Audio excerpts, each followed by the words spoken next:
In Minecraft, you'll find yourself traveling from A to B to C all the time, and there are many different methods of movement to get there. But at the end of the day, the main type of transport is ultimately walking. But if you're walking, you might as well take the scenic route, which is why I have 10 path designs for your Minecraft world. This first design is a rustic dirt path, which is a really versatile design. It works in loads of different biomes and settings and things like that. This one in particular is in some kind of medieval or cottagecore environment. We've got like a wheat field over here with a scarecrow, there's a custom birch tree, a rather makeshift lamppost and signpost design over here. But this makes for a rather fun little path to walk along. It's quite cute, not too resource intensive, and it has some nice variation in the height and the texture. Overall, this is a pretty useful one to have in any survival world. Next up is a Woodland Trail. It's fairly similar to the previous design in the sense it uses mostly brown scale blocks. However, the key difference is it sacrifices detail in the depth and the height variation to add more details and foliage in the surrounding areas. We've got loads of trees, plants. It allows you to be really creative with your designs. There's a creek in the middle with a log, a fallen tree running over it, which is really cool. There's some bulrushes around it and other cool foliage designs, which really make it come together and feel overgrown and natural. This cobblestone path is a really cool one as it's built on top of the terrain as opposed to being integrated into it. This allows you to separate it from the landscape and sort of make it its own unique thing. I can imagine this being in some kind of medieval scenario, but this could work in so many different biomes and settings. This one in particular is in a taiga biome, and it's got one of those evergreen trees on the side. There's also some cool little details here as well, like this lantern design and also this fallen cart that's sort of come off the path.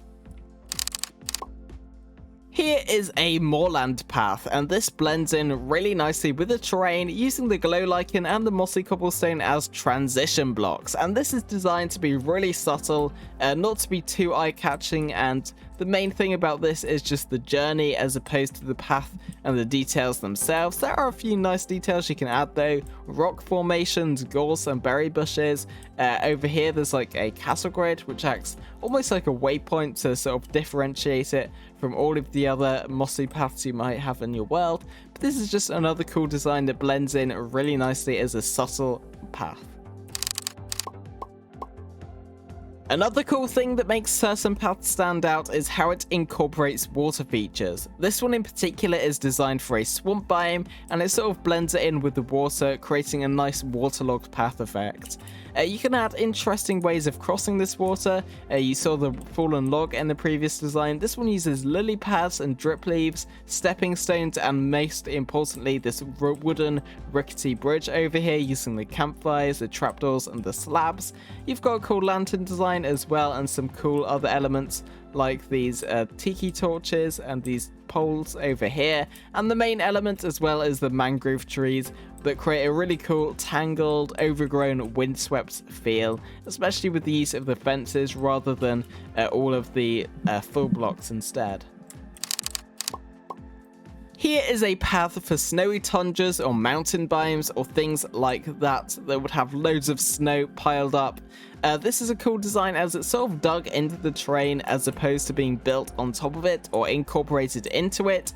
You've got the cold colours on the side with the diorite, the calcite, the snow and the ice, and then in the middle there's some more warmer colours such as the rooted dirt, the podzol, things like that draw your attention to the centre and create a nice valleying effect with the piled up snow on either side. And then you've got details like this evergreen tree here, this fallen log, and all of these dead bushes and grass blocks and things like that. This desert path is possibly the easiest to replicate. It's a pretty straightforward, rather flat looking path. The main features are the dunes on the side, this oasis section here using the moss blocks and the azure bluettes. There's a cool little tent design over here which I think is rather lovely, and then there's the palm trees using the dripstone and the azalea leaves, and the cacti with the pink candles acting as cactus flowers.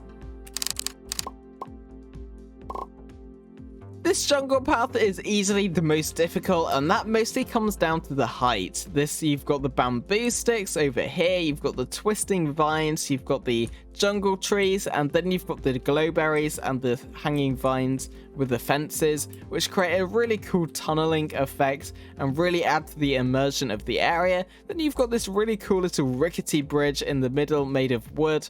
You've got some cool tiki torches and some hidden lighting designs with the streamlights and stuff, and then around the area there's this loads of dense foliage which further adds to the immersion and blends it into the terrain.